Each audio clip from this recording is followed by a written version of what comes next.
and welcome back to another episode of Three Dads and a Console. We know not every dad can stay up to date on the latest and greatest in video game news that you need to know about, so we are here to do it for you. Again, this show is kid-friendly, so no earmuffs are needed. Now on with the show. I'm one of your hosts, Wobble Plays, alongside, as always, Court Lalonde. Hello, Court. Hey, how's it going? It's well. So am I in a DeLorean right now? Why? Because we're traveling through time? Yeah, we're in the past right now. You're hearing this, but it's Monday. So if you guys in the comments are like, oh, why didn't you talk about this thing? It happened on Wednesday. Because we're traveling. Well, it's also because, we're going to talk about a game. Wob is going to talk about a game that we couldn't talk about until later on. So exactly. It's just the rules, man. Big market tease. We just follow them. Speaking of big markets, Pez is here as well. I like that. What's a crack, mates? Crack is 90. So, like Court said, we're here. It's an Irish thing. You wouldn't. I know. Or is it Scottish? I don't know. It's Irish. No, you were right the first time. I just insulted someone, I'm sure. But yeah. So we have a few different games to talk about. One that's out, one that's going to be out, and then one about game. I don't know. I get another. This is I think the last topic is like a topic to our hearts. It literally to what Waba does on a daily basis, and we're just gonna give our opinions on how we think it can be better. Exactly. So again, first, Pez, let's talk about a game that I know you've been like dying to play, and that's Cult of the Lamb, right? Yes. Tell us about it. So I've been playing it on PC. Cult of the Lamb, I'll give you a quick overview. Cult of the Lamb is a roguelike game. So think about games like Hades and Rogue Legacy, and built within that is a kind of a village simulator type. So you're a lamb, you're being put to slaughter, and you are revived by this chain god. You don't know if it's a good god, bad god, devil, whatever. Your goal is to act as this god's vessel, create a cult, and mine for resources, and your overall mission is to go through and defeat these four, they call them old gods, or the old ones. Go through, defeat the old ones, and honestly, I don't know what happens after that. So you create this cult. It has Twitch integration.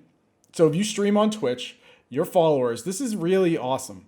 Your followers can enter a raffle. So as you indoctrinate followers into your cult, they join a raffle. Once your once whoever wins the raffle gets a pop-up on their screen, it's right now for PC only, gets a pop-up on their screen where they can create their own cult member using their Twitch name, and then they're in.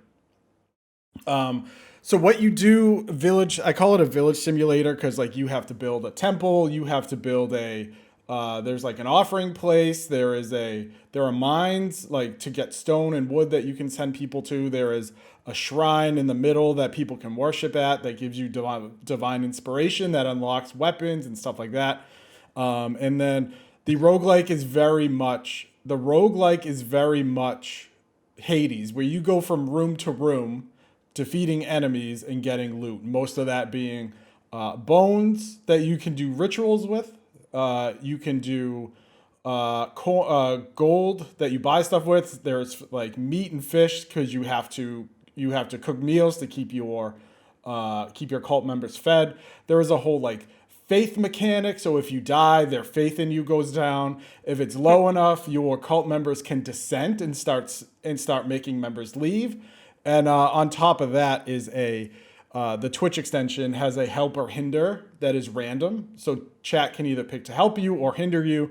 So when I streamed on Friday on Twitch, they helped me the first time by giving me invincibility. It's totally random. And then they hindered me the second time and it killed one of my followers. And just going through the game, you unlock all these kind of perks like rituals, as in like, oh, we're going to dance around this bonfire. Like that'll raise everyone's faith. Oh, we have a ritual of feasting or a ritual of fasting, or we can resurrect our dead cult members because there is an age system where they will get older and eventually die. And you can bring them back if you want to. So it is a super involved game.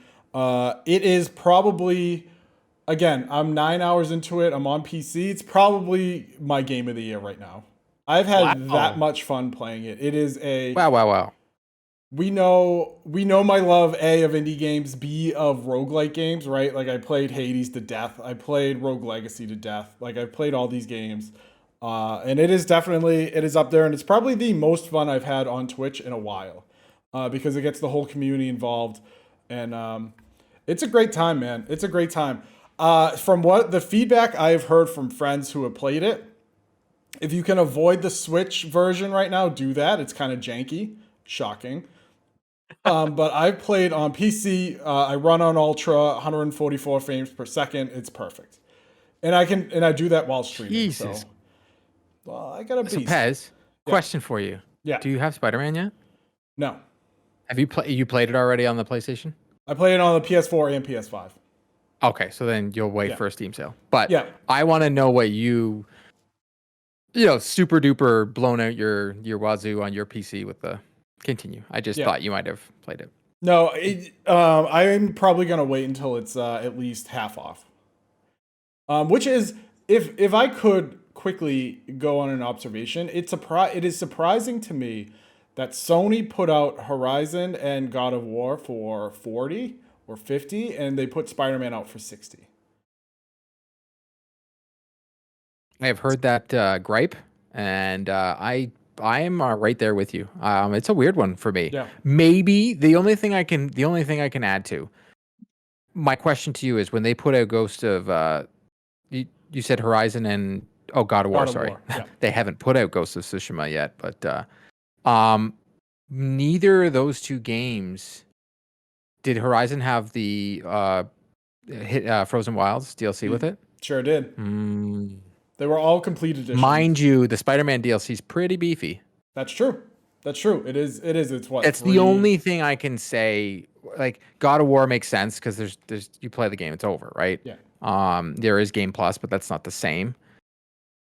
Only thing I can say is the Spider-Man, that's a lot of DLC. That's beefy DLC. That's like a second game DLC. Yeah, and that could be like a Marvel thing. That's like, no, you're gonna do this full price. Or it literally could just be it's Spider-Man and they know they can get the money. Spider-Man has a bigger brand, and I know we all think Horizon and God of War are big, but realistically, everybody's kids know Spider-Man. Mind you, the sales, so Benji put them out this morning. It has total sales. It, money-wise, Spider-Man has killed it so far, but God of War right now. So here we go. Spider-Man players peak up from yesterday, but God of War keeps the top spot for PlayStation on Steam. Peak players, God of War, 73,529. Spider-Man, 66,436. Horizon Zero Dawn, 56,557. And Days Gone, coming in at the bottom, no shocker to all of us except Waba, 27,450. Spider-Man is $60 versus God of War, which was $50. So this could be the reason for the peak concurrence. So they're even saying, yes, this is, by the way, this is the number one launch already for Sony on PC. It's already got it. It's the biggest launch they've ever had for a game on PC. I said that in my review. I knew that was going to happen. But I wonder if what Pez is alluding to, if the game was $50, would they have more? And it sounds like crazy, the $10, but it makes a difference. Makes a difference. I can say people were going back to Cult of the Lamb. So Spider-Man peaked at 66,000. Cult of the Lamb has peaked on Steam at 56,000. Wow. So that's pretty. This game, that's crazy. It came out, we talked about like the Nintendo Directs. I'm like, this is my game. I can't wait for this to come out. But it has sent, I don't want to say shockwaves like through the gaming sphere, but I think it will have a larger impact than a game like Stray that people were very excited for. And the replayability, I think, is going to be there. And it's kind of funny that this seems to be the game that took away Spider-Man's. Like when on Friday people were talking Spider-Man. That's a lot of the conversation. But I can say over social media, the only conversation I was seeing all weekend was Cult of the Lamb. It doesn't look like my game. But my question to you is, Pez, my last follow-up to this game is, with almost all Devolver Digital or big indie titles like this, and I don't even want to call them indie anymore because like they're just Devolver's, I feel, bigger. Yeah, but very well done dungeon crawlers or these type of games. How long do you think its life is, because what I find with all of these games is they have less than 3 weeks, and then it's no one plays it anymore. Because if you look at them all, the conversation around them is huge. Every single time a game like this drops, these classified as indies, the conversation's huge. And then it like, look, Hades, you love that game. But like the conversation died. It will depend on, I think it happens for a few things, and this is kind of plays into our main topic later. I think it depends on what is coming out, right? Because it's gaming nature to play something and then just bypass it, and the next game comes out and the piece of candy you pick up and you keep moving, right? B, I think it depends on what the end game of the said game is. If this game is just like, okay, you're done, then you're 20 hours, 25 hours, you're done, then you're done. Like Hades, I looked on Steam, I put 40 hours into Hades. On my Switch, I probably put another 10 to 15. So that's, 55 to 50 to 55 hours. I think when it comes to a roguelike, that might be there's people who definitely have put way more time. But for me, we're probably looking at 40 to 50 hours. And it will depend again on what the end game looks like. Because that's I think what this it game depends is. on. I think one of the popularities of this game is you can make your friends part of the cult, right? Yes. That's so cool. It is, Waba, it is, but at the same, I don't know. It's definitely not. I'm not dunking on the game. I want to make this clear because the game looks like fun for the people that are playing it. But I think that's their difference maker, because otherwise it's the same as all the other games. Oh, here's what you do: you make young Beef a character, he wins a raffle, and then you sacrifice him. Easy peasy. yeah, then you do it in front obviously. of his face. Done and done. Get wrecked, Beef. Done and done. I mean, Another thing about the Cult of the Lamb, I just looked it up. It's not a metric of success. Right now, at this moment, 70,000 people are watching it right now on Twitch. Yeah, That's it is crazy. That's a He's lot. doing well. And the top channel is 2.2. There's And two the game channels is- over 2,000. Everybody else is hundreds. And the game, what is for you guys? So it's $30 in Canada. So what's it in the US? It is. I think it was 20. It was 25. 25. So there you go. Entry point into the game is next to nothing, right? It's less than ordering a pizza, which plays to the advantage. I truly feel some of these games, unless they're huge AAAs, and I still think Spider-Man's overpriced. It goes back to Pez's point. The price of the game matters. And Cult of the Lamb getting all these people, it was almost like Devolver Digital. I probably at first was like, oh God, Spider-Man on PC is coming out. It's gonna eat our lunch on PC. Well, it hasn't. Yeah. I would go to say that Cult of the Lamb has ate Spider-Man's lunch all weekend. And let me talk about Twitch integration for a second, because I think it's important. And I have reference point because the company that made this Twitch integration also made Baldur's Gate 3's Twitch integration that I've used on stream. And it has made Disco Elysium's Twitch integration, which I haven't used as a streamer, but I've seen as a viewer. This is probably the best. I'm going to call it first party, which is weird to say, but and I mean, I don't mean things like crowd control that I've used when I've done like my randomized Mario 3 streams where people can buy coins to then screw up your gameplay. I mean, like, this is a free extension that was built for this game. It is probably the best one that I have seen. Because you can do the follower raffle. Once you have a follower, right? Or you don't have one and you still want to contribute, you can contribute channel points to it's called the totem, which is your shrine that people pray around, which then gives the camp more rewards. And then it also has that random help or hinder mechanic. It's been a little buggy, which I get. 56,000 people have been playing it. Maybe, who knows how many people have streamed it, right? So all that's loaded up. So it's been a little buggy, it's been a little delayed, but when it works, man, it is incredible. And I think that truly has helped.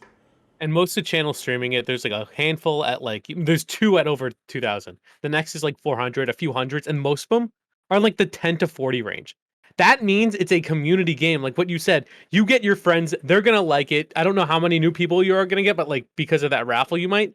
But it's just people are going to be able to enjoy that with a creator they like. And I think that's like the type of game this is. Yeah. So that's pretty cool. Like, it's the perfect Twitch or YouTube gaming. Like, it's the perfect game to play online.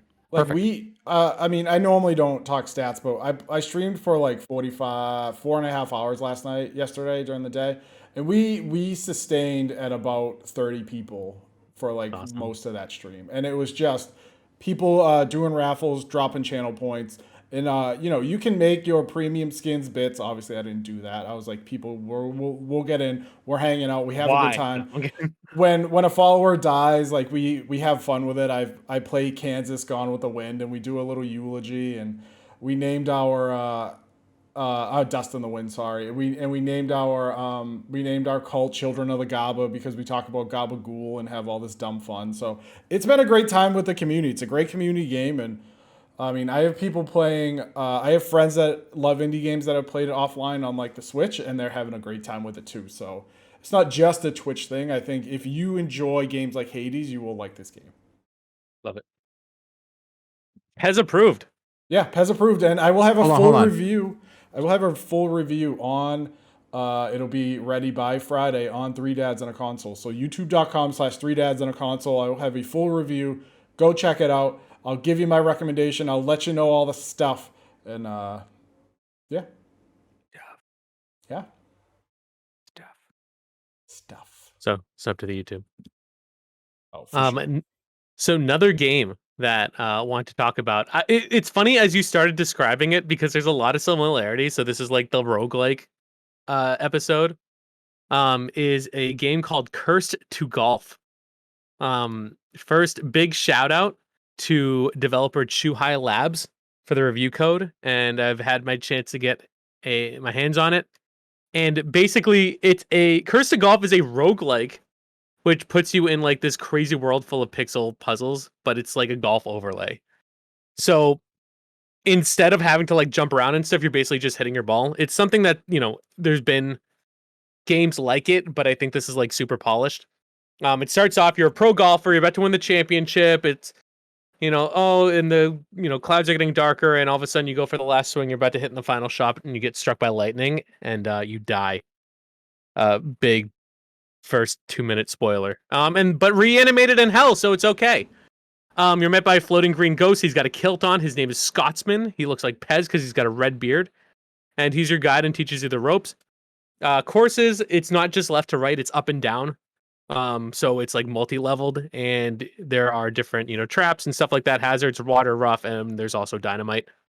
The aesthetic game, really cool pixel art. I compared to like Scott Pilgrim level polish. And the mechanics are easy. I think mastering it takes more time because you have to choose what club. You get one of 3, and then you have to do a power meter, which is skill based, and then up and down to aim it.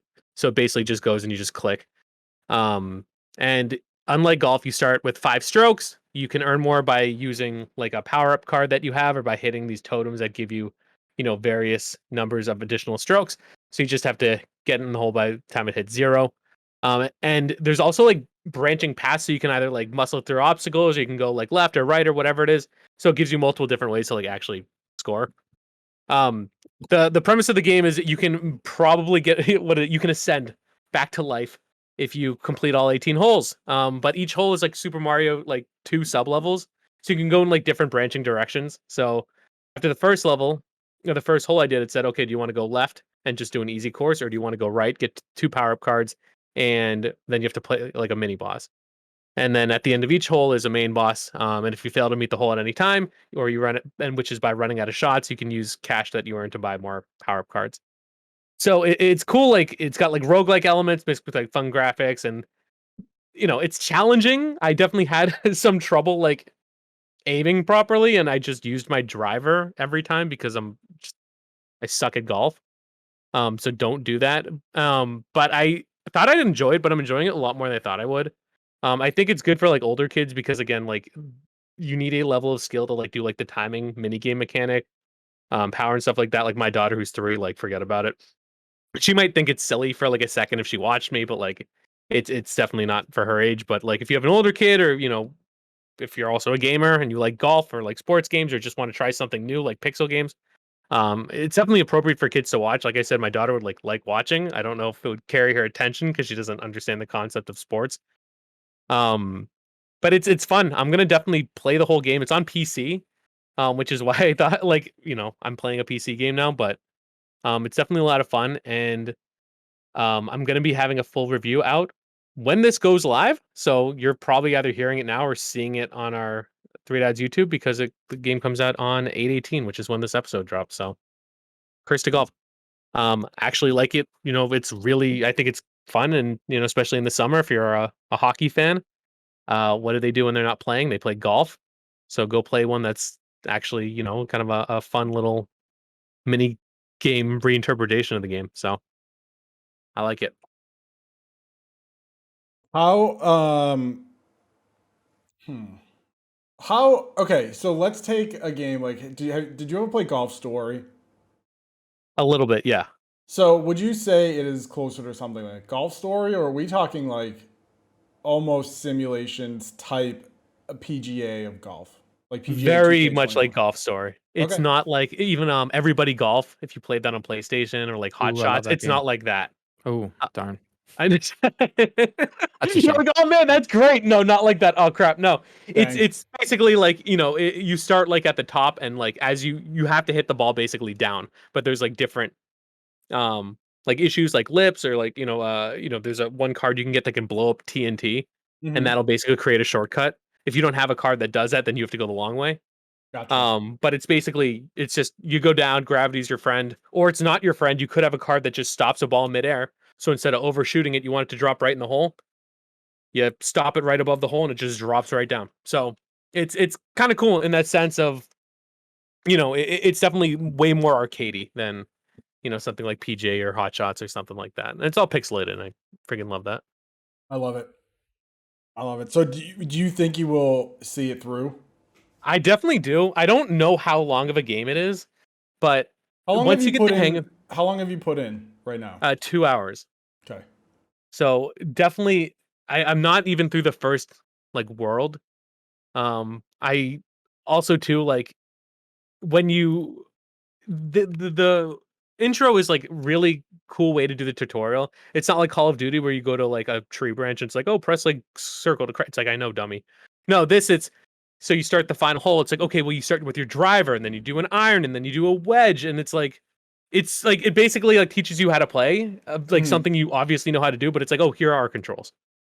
And then they give you a demo when you get to hell. They're like, oh, I've got this practice course. I'm gonna lead you through it. All right, now you try it out on your own. And they make it really, really easy to learn. I'm just a dope that needs extra practice. But okay. yeah, I'm definitely gonna play the whole thing. I think it's actually really clever, and it's something fun to do before hockey comes out. Got to practice. Got to practice in the off season. You're happy Practice. Gilmore. We're talking about practice? We're not talking about a game. We're talking about practice. Playoffs. You Oh, come play on, Iverson. to win the game. Oh, that was a good sports callback. Speaking of sports, our final topic of the day is brought to you by Court, and it's something that's very relevant to a lot of people in our audience, especially the three of us. So, Court, introduce your topic. So I wanted to talk to you guys about a game myself and Pez are playing hugely right now is MLB The Show. And I noticed something today from content creators of MLB The Show on YouTube. 3 content creators this morning put out videos to say that this is their last video they're doing about MLB The Show for the year. And straight up we're like, Madden comes out, so we're out. Now, I don't even know the release date for Madden. I think it's next week. Is it next week? It's the 18th, I think. 18th. I literally Okay, couldn't so tell you. that'll be It's so confusing. this week. So yes, that kind of makes sense. But I wanted to get into the fact that Waba had, I know earlier this year, was playing NHL one time, and I hopped into his stream and I was like, "Why are you playing a dead game?" And I was making a joke about it, and he replied back with, "You're not kidding. It's taken me 15 minutes to get this game going," because he was looking for other people to play with when he was searching online. Mhm. Now, one way they could fix that is crossplay, which I'm sure like eventually, in years from now, they might fix this, and that's something they could fix. But I want to know, what can they fix to keep players engaged?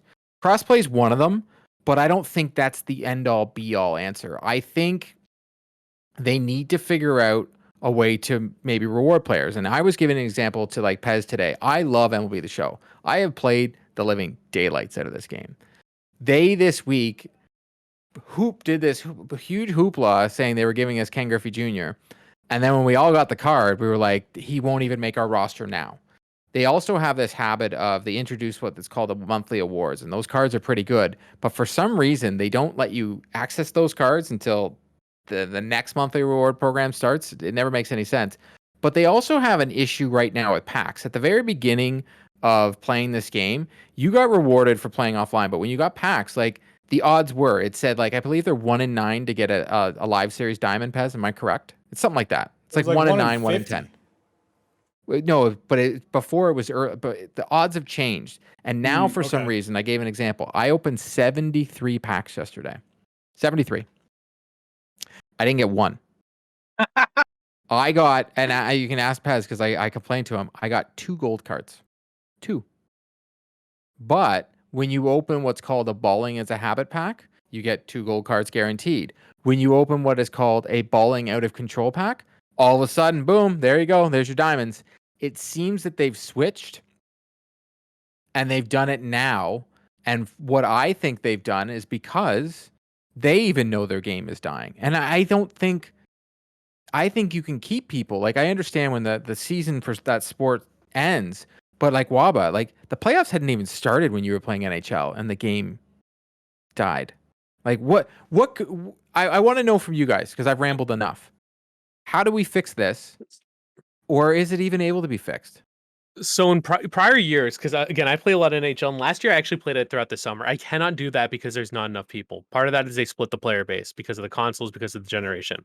I don't want to say that's external, but like that's not like your game doesn't have enough content. There's literally nobody playing. You can't affect that. Well, you can, but I digress. Typically what I've seen is when the season slows down, like when it's over, it's over. Like you have an off season. It's so tough to create content in the off season because you don't have any like new things. People aren't watching your sport. Is it impossible? No, but it's definitely the challenge. But the biggest thing is the new shiny thing comes out that people want to try. So once you hit like summer, for example, in NHL, your team is great if you play HUT. What more is there to do? I have a team full of like 96, 97, 98, 99. There's a master set coil card out there. Why do I want to get that? I don't mean because it's coil. I mean because I don't need it. The game's over. But what happened was as soon as the show comes out, and again, this was before everybody knew a lot of the enhancements for it, people just left. Do they even like baseball? A lot of them don't. But what they like is the grind. Chasing after new stuff. And that's what I think makes the new sports cycle so appealing, is because people want that new, starting from zero, getting those packs, getting, those, good players, showing it off. And once the game, it's kind of run its course. And then you have the developers who can't just focus on the live service because they have to pump out another game every year. Now, that's a whole nother topic, is should these games be annualized or should they be kept as a live service, subscription service? But, they can't just focus on, all right, let's keep our NHL 22 players happy. No, they've got to start, pushing NHL 23. Like, why focus on that in July, August, at least heavily, when your new game's coming out in the, fall or whatever. So that's kind of a question for you, is because you just said something that intrigued me. Subscription service. If you, as someone that plays this NHL more than anybody that I know, if they didn't give you a new iteration of the game, if they gave you a new iteration of the game every 2 years, but they gave a subscription service so that you pay like a battle pass or whatever, you don't have to buy the game. The game is free to play technically, but there's a battle pass for it, and in there's programs and content drops. Because, like, to me, what confuses me is during the Stanley Cup playoffs, the hype level should be through the roof on people that want to play the game, and that's when the game dies. Yeah. Now, whose fault is that? Like, from one thing I saw with MLB The Show community that they said they did a good job this year is they took longer to give the 99s, to give the good cards. They also do something that I guess Madden does, because Pez has got me intrigued and makes me want to play the game. The player's progression and the player's progress and how they play matters. So how they play in real life matters in the game, so that the guy's card will go up and down. So like one of my biggest gripes I always have with you when I'm watching you play NHL is I'm like, you're just playing the same teams. And I know for a fact that when I play MLB The Show, I have a shortstop that Pez can't stand. But for me, he plays well. He's not the best in the game, but it works for me. So I play this guy Dansby Swanson.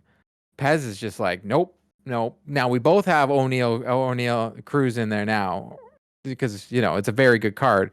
But when I see Pez's lineup compared to my lineup, it's totally different. But when I see you play very good competitors in NHL, you guys have the same lineups. I think EA struggles with that, and I think because it's annualized and because I think they reach high level cards so quickly because people don't want to just play for 85s. But there becomes a meta. Now, they did a better job of this than they did last year. Last year, you had the option to save your monthly collectibles, these things for logging in every day, and you could get certain players, and those were on every single roster. This year, they were able to mix it up a little bit, but you still want the meta cards. Like McDavid, everyone's going to have him on the first line if you were lucky enough to get Yes, Duchesne. but what I'm saying is, But your Madden had the same McDavid thing. like regular card should be the best card in the game, not these super duper cards that come out of nowhere. But Madden did the same thing. If you watch the Madden Championship Series, every single quarterback was Derrick Henry. He's not even a quarterback, but he was statted at 99, and he was he's so thick that people just used him because he's like a new Michael Vick. He can run and he can see that, his passing and stats. that's what I'm saying. So They did that, but like the one thing MLB The Show does very good is a card can change its rankings based on the player's play in real life. Do you see what I'm saying? So exactly. So like last year, McDavid's card should be the best, bar none. But that's not what everybody was using. They had the X Factor one was the best one to use when his regular card should have been the best one. Did you see what I'm saying? Like when I pulled, what was it, Bergeron, and I messaged you and I was like, what the heck? Why is Bergeron like a 74? Like it doesn't even make any sense. It's almost like EA throws out these cards because you mentioned it. No one wants to play for an 85. Well, EA for some reason decides that their base set of cards, they'll throw out very good players and not make like the McDavid card should be a 99 as soon as it drops on day one. Now, if his play changes, it'll go down. But if you get that McDavid, you have the 99 McDavid. But there's right away you can have a really good card, but you got to pull that. But what I'm saying is Bergeron's not a 73, and then you've got to get this special edition Bergeron X Factor, and then you can level it up that way. Like I shouldn't have to spend or grind to be able to level up a card. I should be able that card is once I get it, that's a good card. Like that's one of my gripes with NHL after playing MLB The Show. I'm a fan of certain players. Like, unfortunately, this year my Jays have just they're good, but the best player, Vlad. His card was very good, and I spent a lot of stubs to get it. Remember, past 100,000. It's now worth 5,000 stubs because he hasn't played that well. Do you see what I mean? So like that Derrick Henry thing wouldn't happen. Like that's what EA's got to get away from. They've got to get away from like everybody was using Mike Trout before. Well, you can't use him now because his card sucks because he sucks this year. Do you see what I'm saying? So if Austin Matthews or Connor McDavid, which would never happen, have a bad year, then their card wouldn't be good. But their card would be always the number one card because they're the number one player in the league. That's the way MLB The Show makes it, is the number one card is the real number one person. Does that make sense to you? Mm-hmm. Now, would you want NHL to do that? They do it for one event. Do you think it would change anything? No. Well, it's different because the way they did it for one event and it only goes up. And luckily, the people they picked were Duchesne and Mangiapane, who both had very good years. And but then you guys were all Duchesne. I saw that. Yeah. And they only picked 2 cards. You said they picked 2 cards, right? Well, there's a whole bunch of there's like 6 of them, but so the others MLB The Show, and I believe Madden, Pez, correct me if I'm wrong. They do all their base cards that way, that they can change based on the play. No, just MLB The Show does it. Yeah, there's no Madden is much like NHL in that there's no live series. What Madden does well is your offline challenges can get you good cards, but there's no live series. So what do you think, Pez, as a non-WABA? How do you fix this? You don't, and I'll tell you why. No, I'm going to tell you why you can't fix it. One, because once hockey season's over, and people who aren't dedicated, like straight, like making money off of NHL, are not going to play NHL. Same with the show. Once the playoffs once the World Series is done, people won't play the show. Like you will not find games that makes online. sense. But that makes sense. But WABA couldn't play it, and the playoffs hadn't even started yet. Well, I walked into a stream. He couldn't even play. I think NHL I think NHL 22 is a different animal because it split the player base into 4 different groups. And it sounds like a cop out, but it's reality. If the show did the same thing and split everybody into groups, you wouldn't get a game come September. Guarantee it. You can't do that. You cannot take, and especially when you look at NHL, and I'm not here to dump on NHL, but when you look at all the Ultimate Team games, NHL is probably the least popular. Okay. When you take a small player base and then fraction those into 4 other sections, okay, and put them into 4 camps and do all that stuff, your player base is going down. Secondly, as you know, we're all content creators for various sites. The moment big names move on to the next game, their crowd goes with them. So, like, Madden 23's trial is out right now. So you can get the 10-hour trial if you have EA Play. And there is like 20, I just had it up. There is like hold on. The number of people watching. I guess I can get that right now. There are 26,000 people watching streamers play Madden 23 right now. Makes sense. So the moment like football season rolls around, it's Madden season. And well, the game comes out on Thursday, right? For sports gamers, it comes out the 19th. So it's that Friday, Friday. Yeah, are they doing the 3 days early thing for pre-orders? Yes, yeah, I think so. But the moment it's time, like when let's see, March rolls around and it's the showtime, your big NHL streamers, your No Sleeves, your whoever are like, great, it's baseball time, and that's it. They're gone, and maybe they'll come back to do their rivals and get their rivals packs, but they're not invested like they were because your team is done. Yeah, and I don't think there is anything. I don't think there's anything any company can do to drip feed a live service for more than the season's length. And yeah, but I agree with you. Sorry, my apologies. I was just wondering what you could do to not have what like I would think that the playoffs would have the hype, wouldn't they? Another interesting thing that happened was GWC, which is the yearly competition. First off, I didn't make it past the first round, so nobody's going to really watch it. Fair. Oh yeah, because you are the best. Yeah, exactly. Fair, so, fair. but sorry, by the way, I hope there's no people who will be like, "Oh yeah, that makes sense." Like you guys just shout out to the boys for just agreeing with my nonsense. That's right. So what we do. Yeah. So they prolonged it for a while. So last year it was just you have PlayStation and you have Xbox. Now you had to split into 4. So now you have 4 different brackets with less people, less Americans, so it's a lot tougher. But they also split up Europe. So Europe has their own stuff. So they're not involved in the main thing. And then you have the US involved in the stuff. And like I feel like GWC just ended like a month ago. Like literally it went like super into the summer, and by that point, I think there are less people invested in it. I think Madden, for what they do for esports, very good. Even before the game comes out, they have a tournament already lined up. They have a prize pool already lined up and communicated. Like, there's more than just the one thing. Whereas in NHL, you have the one thing, and if you get out, you see on Twitter, people just delete their teams. They're like, yeah, I'm done. I'm out.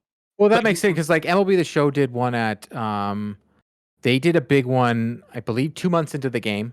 And so not everybody has the best cards. And then they did one at the All-Star game, and then they do one right before the playoffs.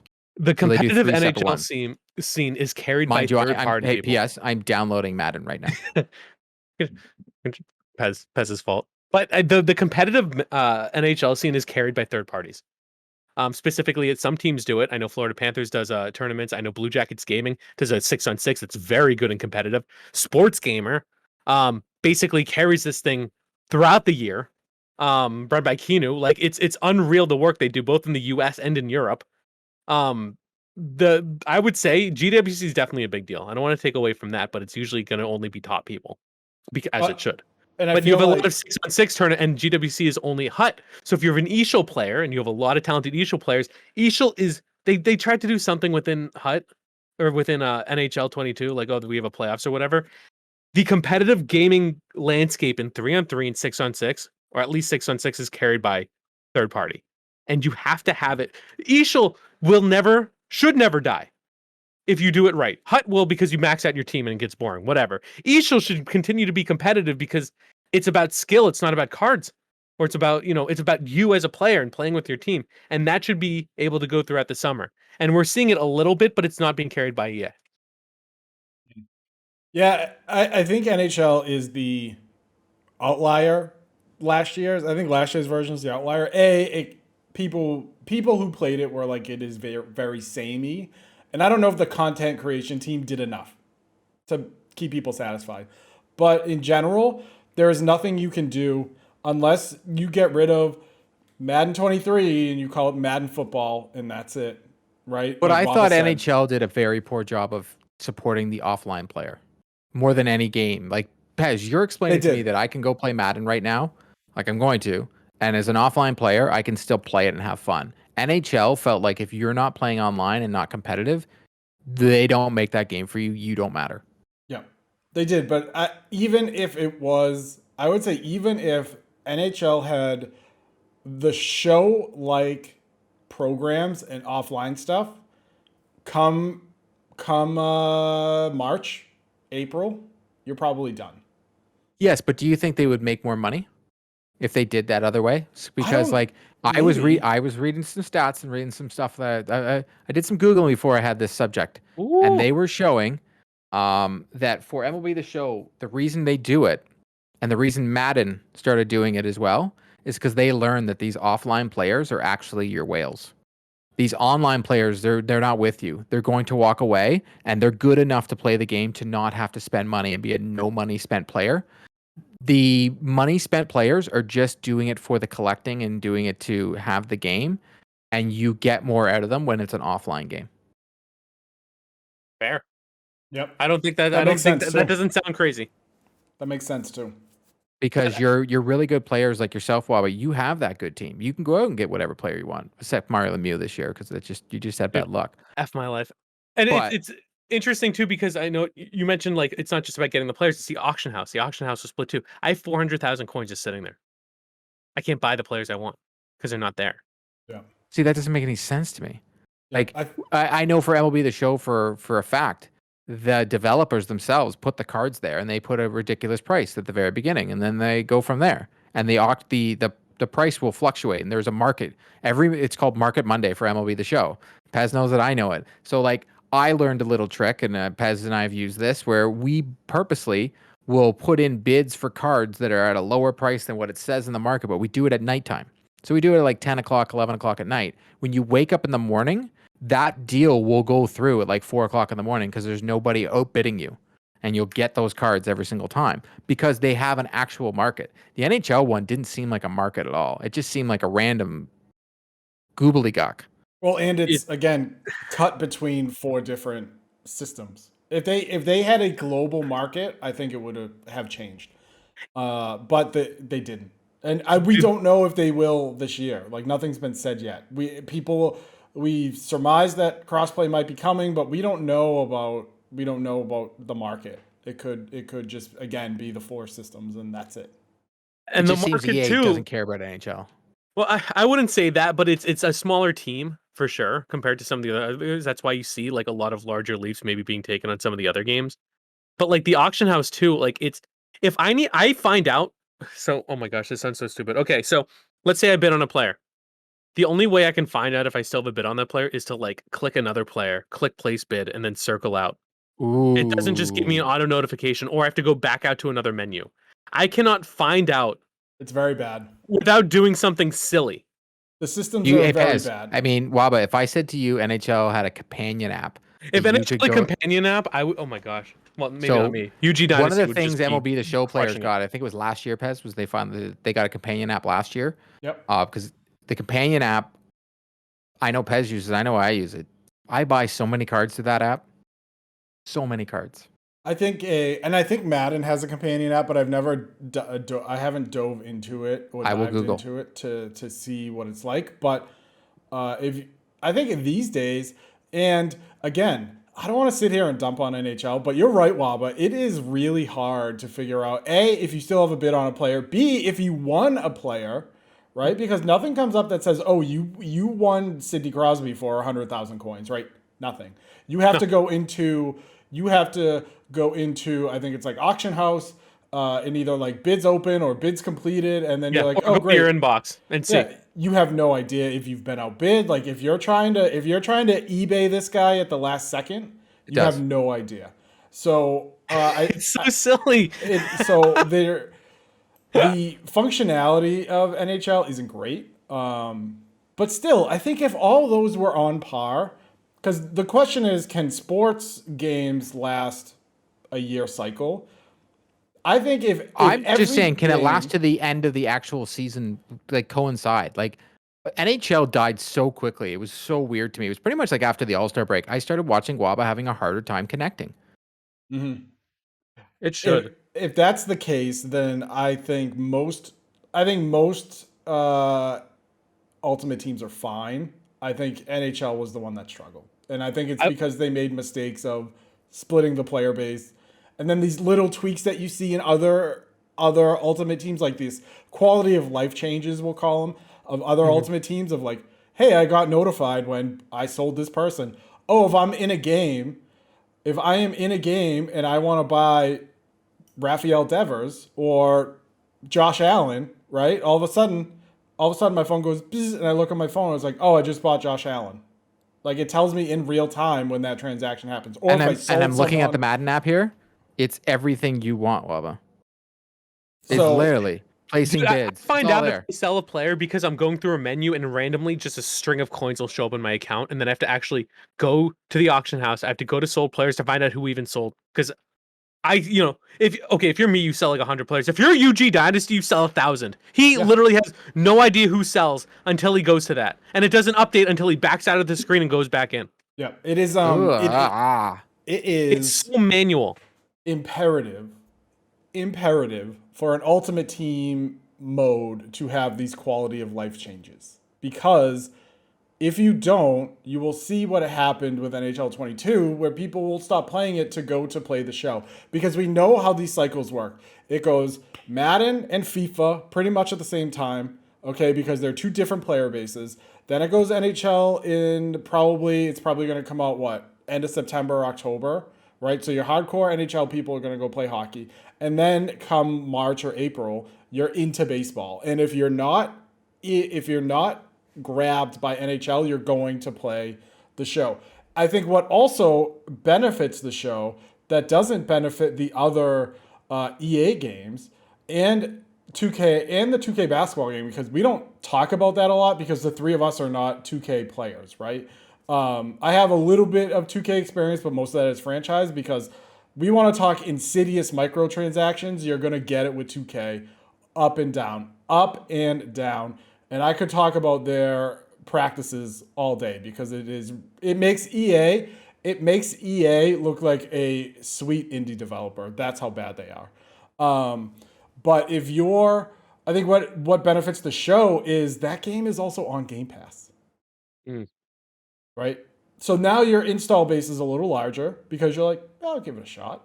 And I can tell you right now, if it wasn't for Game Pass, I probably wouldn't have the show this year. And now you're gonna buy it next year, right? I wouldn't have stopped talking about it, and you would have played it. And maybe, yeah. I got you back in. Look at me. You did. Got you. I brought you back in. But that all kicked off with 21 because it was free, and I was bored, and I was like, oh, let's. I mean, free with my Xbox Game Pass subscription, because that's what you have to say, included. But like that was the thing. It was like, oh man, I haven't played the show since the show 18 or whatever. Let's jump back in. And it is more of a grind than NHL, but it feels less of a grind because you're getting that dopamine hit every time. But I think that's the cycle of sports gaming. And NHL has a very small window. It's like October to May, February, right? Well, the season basically like October to middle of June, but I'm gonna say May, because by the time the show comes out, if you don't have your audience, they're gone. And again, we've seen it. We hear the NHL guys talking about what they're gonna do with MLB The Show. your UG dynasties, your NHL partners, right? They're all just like, oh, we're gonna do a MLB The Show Market Mondays instead of NHL Market Mondays, and the show allows you to do that easier because the quality of life is there. Imagine being UG Dynasty, like you said, and selling thousands of players a week and having to do YouTube videos on it and having no idea who sells because you have to go into 6 different menus. Like, the NHL could change their quality of life, but I think every sports game you will never be able to have a long sustainability plan unless you just go into EA NHL, EA Madden, EA Soccer, or because they lost the FIFA license. Yeah, lost FIFA. Because by the time the season winds down, the team at Tiburon for Madden or the team in Vancouver for NHL is already knuckles deep into NHL 24, 25, whatever.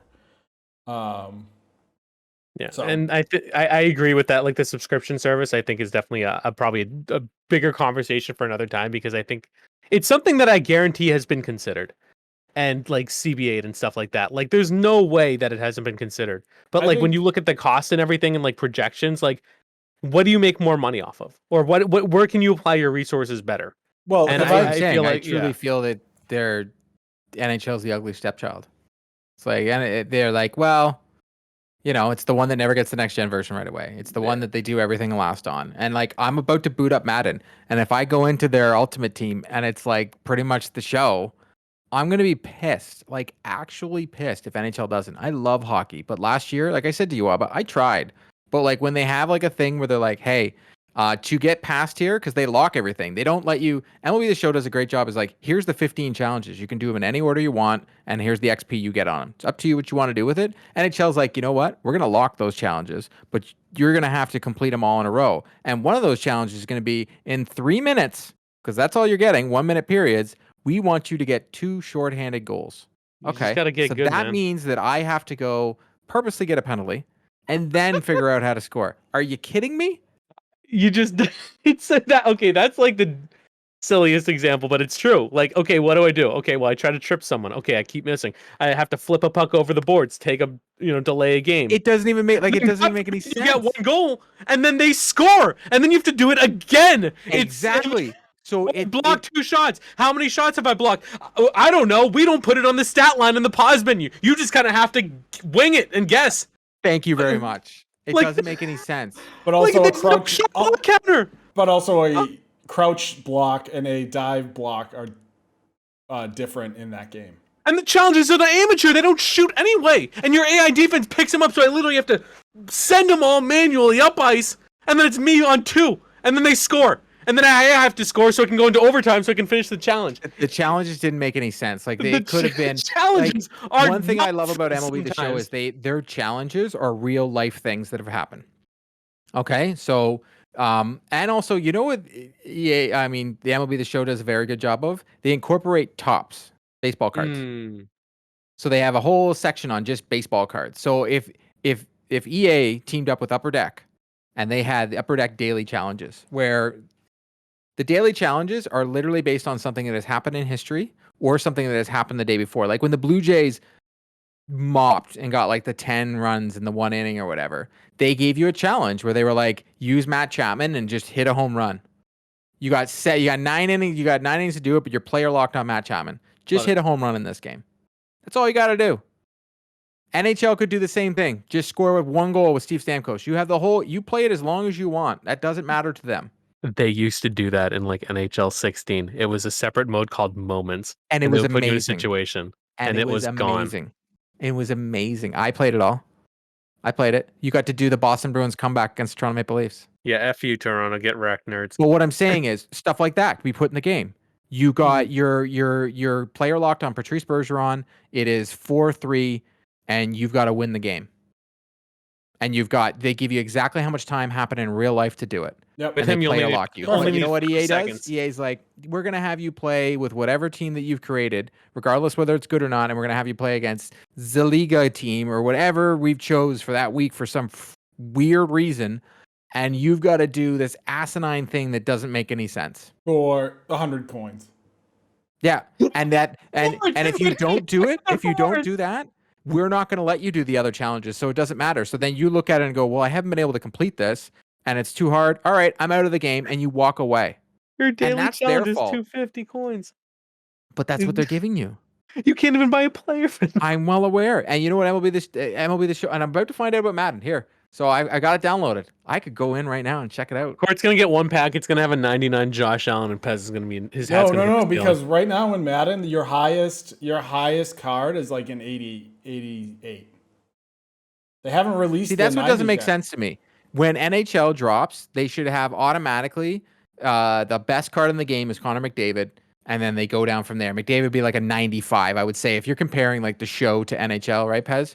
Yeah. McDavid would be a 95, and his play matters. So if he sucks donkey poop, his card goes down. But if you pull McDavid, that's the best card in the game. Well, they don't do live. The thing with EA is they don't do live series cards. They just, and that I think is a whole different. Doing a live series. Madden intros are so sexy. So good, Oh dude. my They're so goodness. good. And I hated last year when I had to look at Brady in a Tampa uniform the whole time. Doing live series cards, they just have a whole live series team that just deals with that. Just deals with those cards. I don't think EA, especially NHL, is not equipped to do a live series. They do have are. people who They all they financially do is don't that. want to do that though. There's a difference. Well, I think there's a very good team that does basically the HUT content. I think the card art is very good. I just think that it's been decided, at least for last year, that it's going to happen I'm picking on the schedule. It's going to happen, and the downside of that too is it becomes predictable. So like in the beginning, it's like, okay, cool, a new event every 2 weeks. If you don't like the event, which I've like, sometimes they've done like just European players. You have nothing. I don't really feel motivated to play because I don't want those players. So for the listeners right now, I'm in Madden right now, and it's the free trial, so there's no embargo for me. It doesn't matter. So when you first boot it up, they have experience level, game style. I always pick arcade because I'm not good at football. I don't need simulation. Casual. Favorite team, Buffalo Bills. That just makes sense. I am from Toronto. Patriots can suck at poop. Yeah, get right? wrecked, the Waba. Until they're better. Living in Toronto, your team is the Bills. It is what it is. It is what it is. I didn't know you were a savage. Now, how about this? They have performance versus image quality modes. I have never seen this in a sports game.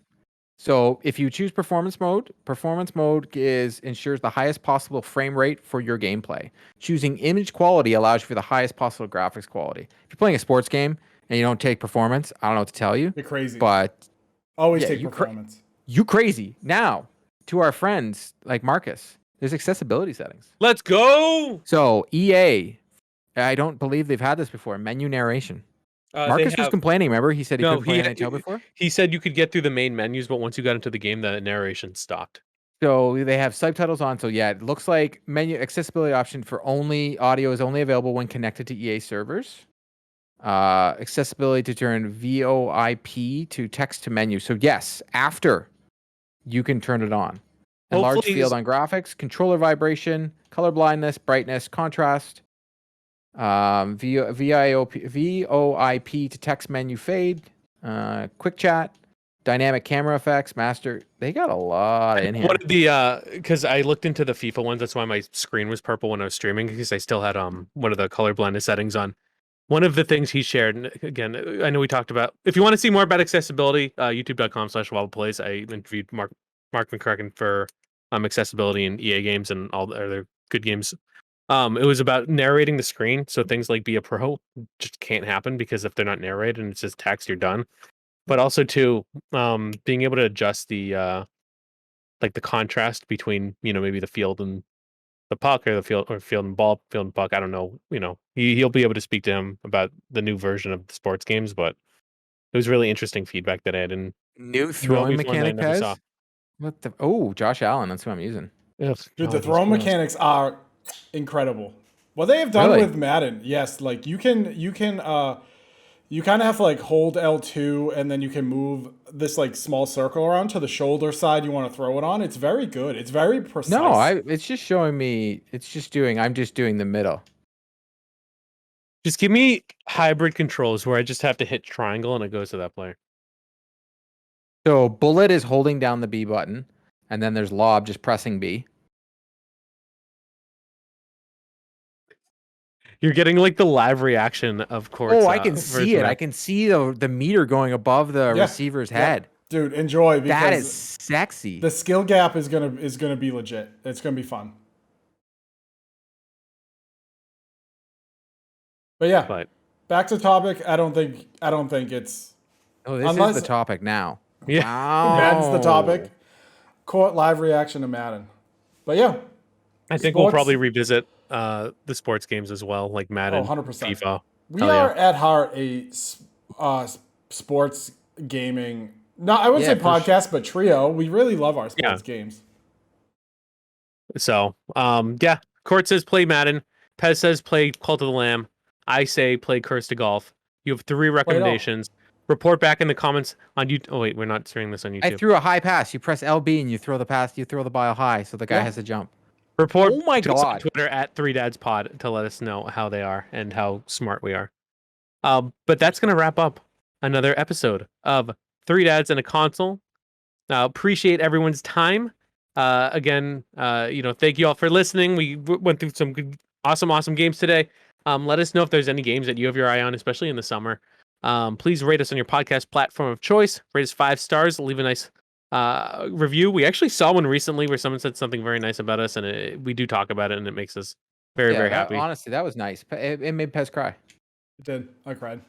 Did you? No. Next time, film it. Put it on TikTok. Okay. Done. No. Easy content. Easy content. We will see you, and again, we'll see you again next week. So again, we're talking on Monday. If things happen on Tuesday and Wednesday, sorry, we're not going to report on them, but we will be live following week. Just we have all the news you need to know about. The latest and greatest in video game news that you need to know about up to a certain point. All right, folks, we'll talk to you soon. Thank you again for your time. Take care, everyone. Bye.